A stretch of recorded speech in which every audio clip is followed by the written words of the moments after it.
I want to take a moment here and talk about a lens that I've been mentioning throughout this video, the Viltrox 16mm F1.8 full frame autofocus lens. So I want to thank Viltrox for sponsoring this portion of the video.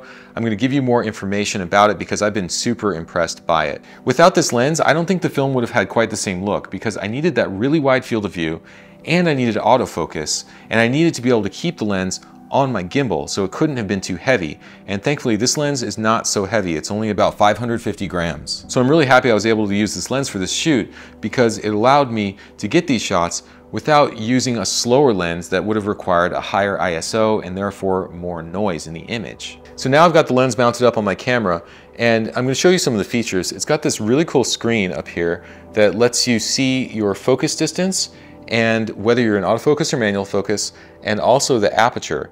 It also has a couple of function buttons, which I believe are custom assignable, and you can also use them to set A/B focus points. The lens has a 77mm filter thread, which just happens to be the preferred filter size that I use. And it has a really close minimum focus distance of 0.27 meters, which is right here. That's how close you can focus. I was really surprised by how many creative ideas I came up with just because I had this lens at my disposal. For instance, I was able to get the front view of the tuk-tuk driver as he drove the tuk-tuk just by holding the gimbal in front of his face.